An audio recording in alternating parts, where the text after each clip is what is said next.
Hello everyone, my name is Ian and you're watching Big Rock Outdoors. Thank you so much for tuning in today. So I've owned this 2022 Ram 1500 Rebel EcoDiesel for the past 18 months and 18,000 miles. And today I'm going to review it. All right, so why did I purchase this Ram? So some of you may have seen my Jeep Gladiator review. I'll link that here below if you haven't checked that out. It's a pretty good review. I had the Gladiator, loved it. It was a great truck, great vehicle. However, I just needed something a little bit larger. I wanted to be able to haul a motorcycle in the truck bed and still tow our small travel trailer. Plus, the Jeep was just a little bit small. It wasn't too bad, but it was a little cramped for the family. When you started loading everything in there, it just got a little bit small. So I wanted to go back to a full-size truck. Also, I wanted something a little bit more comfortable, a little bit nicer on the highway than the Jeep was. I figured that maybe the Rebel version of this Ram, especially with the EcoDiesel engine, would be a good combination of fuel efficiency, power and torque, hauling ability. It wouldn't be too big, wouldn't be too small. Could still do some off-road, but could still do all the things I needed. It's kind of that perfect in-between truck. So why did I choose a Ram over an F-150, over a Sierra or Silverado or a Tundra or a Titan? I chose the Ram for a few reasons. I like the styling. I like the interior quality, the interior feel. I wanted the EcoDiesel engine for the efficiency, and I really liked this Rebel package. I thought it was a pretty good value for what you got in terms of an off-road package that wasn't too incredibly expensive. Let's talk about why did I choose the EcoDiesel engine. So as a $4,000 option, it's a lot of extra money over the already pretty good Hemi 5.7 V8 that they offer. There were a couple reasons. It has really good torque, 480 foot-pounds of torque. Horsepower is not very good. It's around 270, 280 horsepower. It was mostly to do with the efficiency. This truck, even with my 35-inch BFG tires and my 3-inch lift, I'm still able to average about 24 to 25 miles per gallon normal driving. Can do a little better on the highway, and when I'm towing like a small travel trailer, I will get around, I'll still get about 14. So the fuel efficiency is pretty exceptional. When this truck was stock with the 33-inch tires, they were Goodyear Duratracs, and without the lift kit, I was getting around 27 to 29 miles a gallon in highway driving, which is sensational for a full-size, four-wheel drive, off-road capable truck. It is really good. So it really was the efficiency that I wanted. However, there's a couple problems with that. One is that diesel fuel has been, for the past 18 months that I've owned it, about between 50 cents to $1 more than gasoline, about 20% more expensive than gas. That's been changing a little bit recently, but that's kind of been what's been happening. So you're losing a lot of that savings by paying more for diesel. Other thing is maintenance. There's a lot more maintenance involved here. Fuel filters, oil filters. The oil change on this vehicle, I do it myself. It costs, the oil filter is $90 to get the Mopar oil filter. The oil itself is around $90 to buy the correct, it's a very special oil that you have to buy. That's about $90. So just for the oil and filter, it's about 180 bucks just in parts. That's not even including labor. The fuel filter, which you have to do every second oil change, is another like $50 to $100. So the maintenance adds up and it kind of creeps up on you, the extra maintenance. And it's also just a messy, smelly job to do it if you're doing it yourself, although you could have a dealership do it. So the extra maintenance, the extra cost of the diesel, also you have to factor in the cost of DEF and the pain of filling up the diesel exhaust fluid every maybe 1,000 to 2,000 miles and buying that and then disposing of the bottle and all that. Doesn't sound like a lot, but it kind of gets annoying. You have to factor that in as well. So is the diesel really worth it? In my opinion, not really. No, I would probably just go with the V8 and save the money. Let me share with you one of my absolute favorite things about this particular truck. So the reason that trucks typically have larger fuel tanks is because they get poor fuel economy, and you need 30 gallons or 40 gallons of gas to have any sort of driving range, especially if you're towing. However, because this EcoDiesel gets, when you're empty, at least 25 miles a gallon, and even towing around 15 miles a gallon, depending on what trailer you have, the fact that I have the 33-gallon fuel tank option on this truck, which I highly recommend getting if you're getting a Ram, it gives me pretty phenomenal driving range. Let me kind of show you the dashboard here and show you what I'm talking about. So you see right now I've got between a half and 3/4 tank of fuel here. Now here's my fuel economy on this tank is about 25.3 miles a gallon. So you can see I'm not lying about that.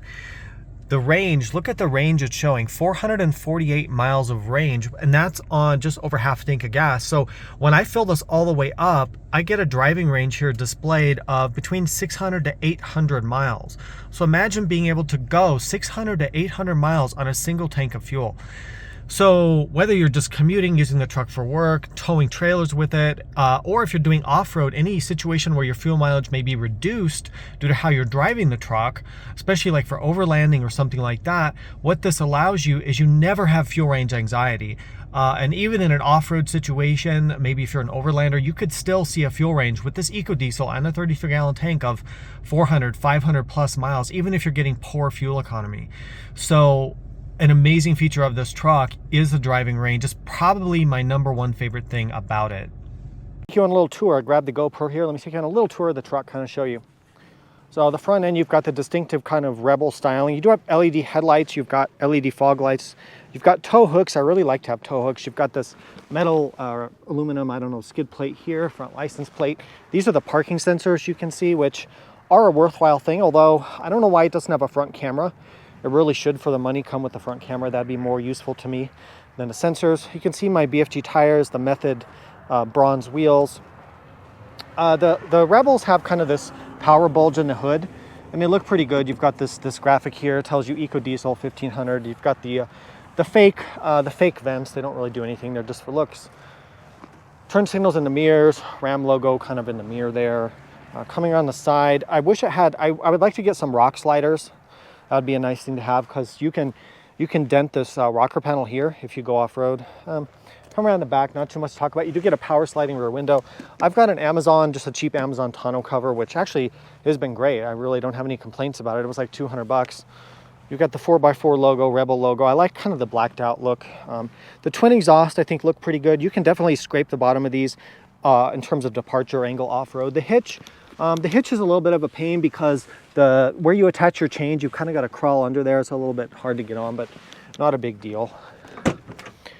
The bed, I've got some flooring here I need to return to Costco. The bed is 5'7", and you know, it's really too small to do a lot of truck stuff with, but it's a compromise. If you want to do more off-roading and you don't want too big of a truck to park in a parking lot or in your garage, then you get a short bed, but then you're compromised in terms of the utility. So it's just, you know, have to pick your poison in terms of what you want. That's just the way it is. LED lights, they work, they're nice. Turn signals, brake lights, stuff like that. Fuel door, obviously. So your diesel exhaust fluid is in here. It always makes a mess. It always spills no matter what you do. And then diesel fluid. I do like that the filler is here and not like under the hood or something like that.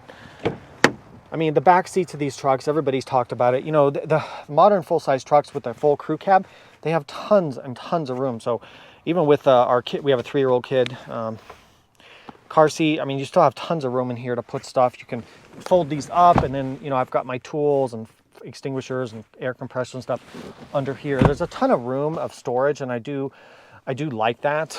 You've got seat back pockets here. Rear vents are nice to have. Rear USB ports, rear power outlets. So that's pretty good. A lot of good storage in these trucks nowadays. Coming onto the front, it does have power seats and power lumbar. It should have ventilated seats. For 70 grand, why don't you get ventilated seats? That really sucks. The controls here, let me jump up into the driver's seat. I like the dashboard a lot. I think it looks really nice. It has some kind of cool details to it, which are hard to see on the camera. You've got Rebel logos to kind of, you know, show that you paid extra money to get the Rebel. You've got a gear limiter here. The shifter, I don't know. I don't love this setup. I would probably rather just have a column shifter than have this. It does mean that you have a ton more room here in the console. So you've got just incredible amounts of storage, and this slides. You really have good storage because of moving the shifter up here. I'd probably just rather have a column shifter. And then if we turn this on, I don't know why it's giving me errors. See that error that came up? That's kind of one of the downsides. This thing does have glitches. Sometimes you get weird glitches where it won't work, or it'll want to run an update or just do strange stuff. Sometimes it blacks out. It's been pretty good. It does do over-the-air updates, but the Google, the Android Auto, Apple CarPlay has been pretty good. Pretty reliable for the most part. It's wireless, which is nice. I like having manual switches for like the parking sensors, tow haul mode, traction control. You have some manual switches for the climate control here, but not enough. Like I'd like to Like to turn on your heated seat, you have to go in here, and sometimes this doesn't even work. Sometimes you try to turn on a heated seat and it just doesn't work for some reason. It's just a glitch that it has. I'd like to have the heated seat and wheel controls somewhere else, not have to go to the menus to get that. But you do have kind of a lot of stuff. You can look at your camera, you can do the off-road gauges here, accessory gauges, you can see cool stuff. The coolant temperature never displays. That's another glitch that it has. I don't know why. Overall, the interior is a very nice place to be. I still think that might be the best interior of all the full-size trucks. It's really very good. This truck does not have a sunroof, which is probably better because they just end up leaking anyway. But overall, I do enjoy this interior. Now, why you don't get adaptive cruise control for $70,000 is just inexcusable and just stupid. I can't believe it doesn't have the adaptive cruise control. It also doesn't have automatic high beams, which is crazy in this day and age to pay that much and not get that. So anyway, there's some downsides, but overall, the interior, I really do like the interior of this truck. Let's talk about what I paid for this truck. Now, it's a bit of a sad story, and I'm going to be really honest about this whole situation. So I bought this Ram during the pandemic, and if you're shopping for a new car, especially a desirable model like this Rebel model with the diesel during the pandemic, dealerships were asking either full price for the vehicles, and in many cases, they were asking for dealer markups. Now, I think dealer markups are the biggest scam ever, and I think they should be illegal, and I think they're horrible. For many reasons, but one of them being that you'll never get that money back when you go to resell or trade in a vehicle a few years later, as I'm about to find out with this truck. So let's take a look at the window sticker here, and I'll put this up on the screen for you. The base price of the 1500 Rebel Crew Cab 4x4 was $53,895. But of course, there's always things on top of that. So the paint was a couple $100 extra, the granite crystal. The diesel engine was the biggest additional option. It was over $4,000 upcharge over the V8 to get the EcoDiesel. Is that worth it? No. And I'm going to talk about that, at least in my opinion, no, to be honest, in a little bit. I'll talk about that in a minute. Other things, I had the Rebel Level 2 equipment group, which was $3,200. That gives you things like power outlets, heated front seats, heated wheel, park sense, power pedals, power mirrors, rain sensitive wipers, remote start, all that kind of stuff. Let's see what else. Wheel liners, 33-gallon tank. The 33-gallon tank is definitely an option you want, and I'll talk about the driving range. 9 amplified speakers with subwoofer. I think it's an Alpine. Yeah, it's an Alpine system. It's okay. It's fine. Is it worth $700? No, not really. Uconnect 5, the 12-inch screen. So this is not the Rebel 12 package, but it's the 12-inch screen, which is a separate option. $2,100 to get the 12-inch screen. If I was buying this truck or ordering another one, I would not get that, and I'll kind of talk about why here in a little bit. It's okay, but I prefer to have more physical controls as opposed to everything being in the screen. Trailer bed controller, $300. Destination charge, $1,800. The total price of this truck, MSRP, $67,810. Now, to make matters worse, the dealership here, and it's not to pick on this dealership. Most dealers were doing this during the pandemic, and they're all bad, mostly all bad. There's a few good dealers, so sorry to say that. There are a few good ones. They had $2,000 of basically crap, of BS, garbage added to it, security system, body panel labels, whatever even that means. Invisible door guards. Yeah, it's invisible, all right. Your wallet's going to be invisible by the time you're done with this. You never get this money back. $2,000 of added crap that you don't need. It's just a total ripoff. And then they wanted a $5,000 market adjustment. Now, I was able to get them to take off the market adjustment with a little haggling, but they would not take off the $2,000. So I did end up paying about $69,800. So I ended up paying $2,000 over sticker to buy these extra crap things that they add on, which most dealers do. And there was $100 for wheel locks, but they were asking $75,000 for this truck, which is stupid, in my opinion. And I ended up paying $69 for it. So that's what it cost. I don't know. Let me know what you think about it down below. All right, why did I get the Rebel package? So the Rebel is sort of the off-road package, right? So if you're not going to buy something crazy like a Raptor or a TRX, which in my opinion are just insanely overpriced and overkill, the Rebel is a pretty good package, pretty good deal for what you get. You get a different transfer case with the Rebel package that's stronger. You get a locking rear differential. You get better styling, in my opinion. You get some extra skid plates and protection and things like that. It comes with different wheels and tires. I just think the off-road look is really nice, and there really wasn't much downside to it. I think it's worth the money. I do like the Rebel package. I did make some upgrades, so I guess we might as well talk about the mods I did right now. So the only mods I've done to the truck I put on a 3-inch rough country lift kit. It's not like a cheap spacer lift. I actually replaced the struts and shocks and all that stuff. I want to say it was maybe $1,000 or $2,000. I did the work myself. It was about a day of work in the driveway to do it. And then I purchased Method wheels with 35-inch BFG KO2 tires. I like the KO2s. They're quiet. They work good in snow and ice. They work good off-road. They're good on the highway. They last a long time. Good tire. The Method wheels look great in the bronze. I think it was worth it. It was the wheels and tires were like $4,000 or $5,000 to buy the rims and all the tires. I mean, stuff's gotten expensive. It's just sad the way it is.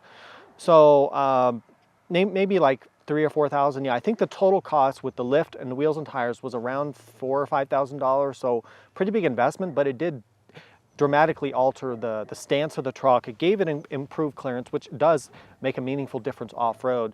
And it was worth it to me. Now, will I get that money back when I trade in or sell it? Probably not. That's the problem with doing mods, is that you really never recoup that money. So it's just kind of down the toilet, except for your enjoyment of those modifications.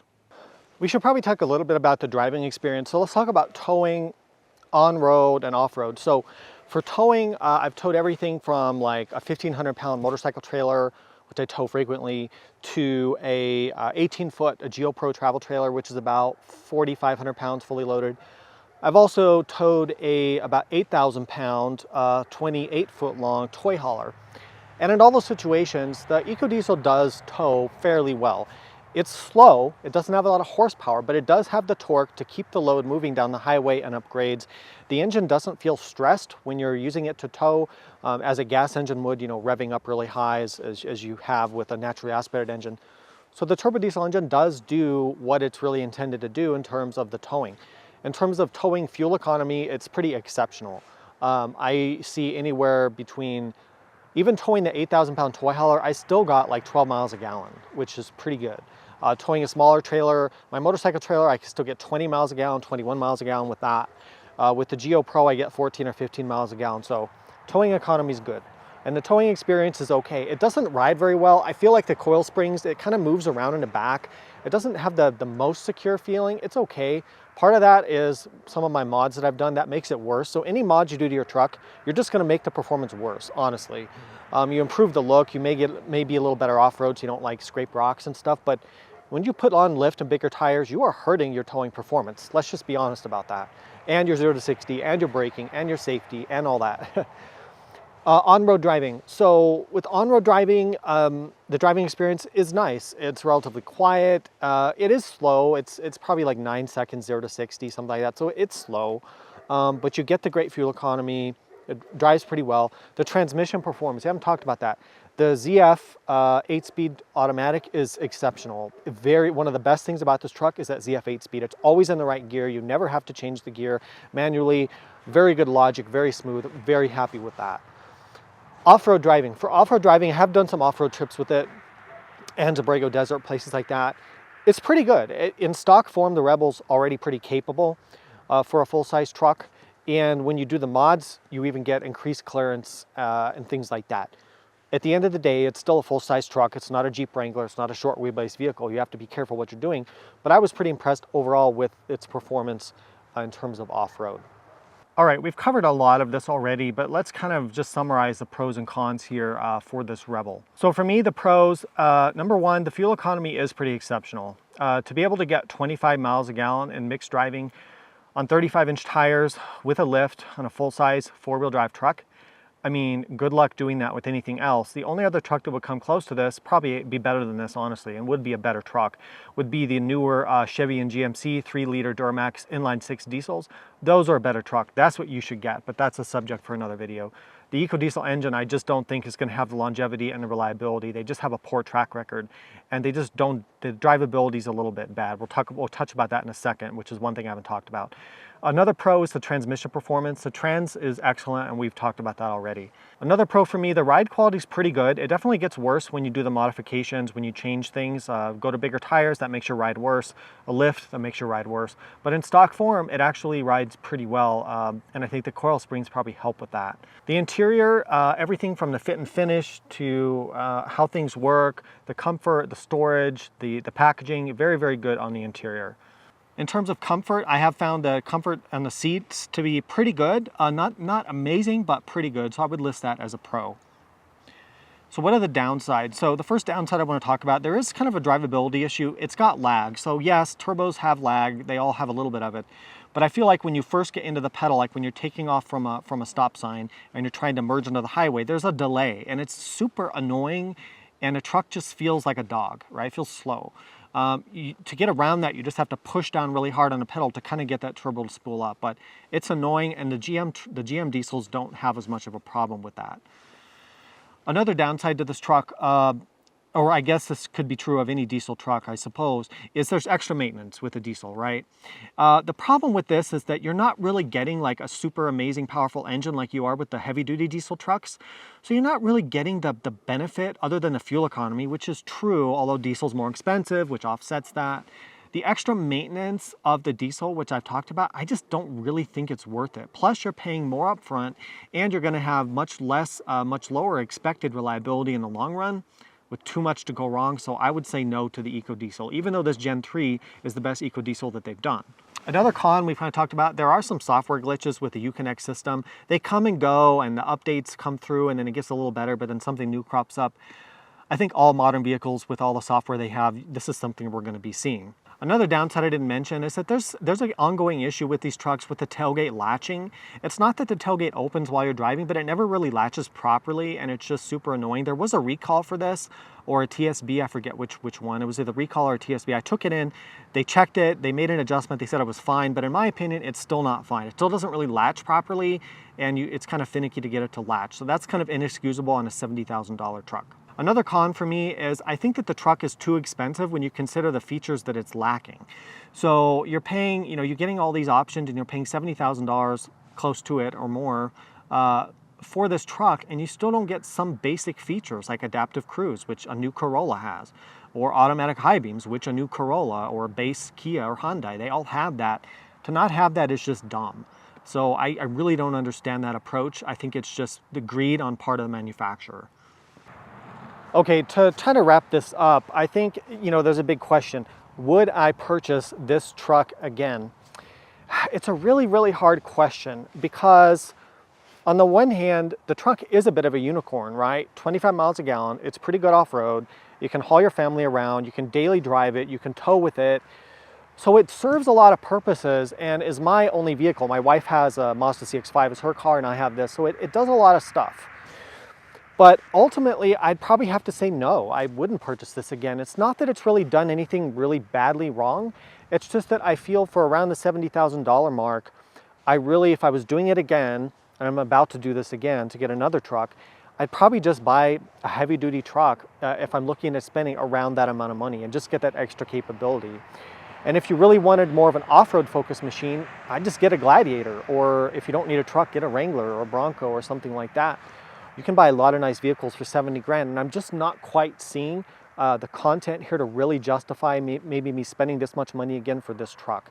And I mentioned some of the features that it lacks, which, yeah, it's my fault that I didn't order that or try to get those features, but they weren't available. During COVID, these trucks were super hard to find, and if I had ordered one, it would have taken like a year to get it. So some of that's my fault, but yeah, some of the missing features are real downside. So would I buy this exact truck again? Probably not. It doesn't mean it's not a great truck. I do like it. I do like this generation of Ram. I think it's a great full-size truck. And if you keep in mind the pros and cons I've talked about in this video, you can decide whether it might be right for you. I think the truth is all the competitors are really, really good. The F-150 is really, really good. The Silverado and Sierra are great. The new Tundra is really nice. You have really good choices, and it's going to be a tough choice in this full-size light-duty category. So I hope this was useful and informative. If it was, consider subscribing and looking for future videos. There'll be more videos in the future on this channel. And check out my other channel, Big Rock Moto, as well. Thanks so much for watching. Be safe out there, and I'll see you next time.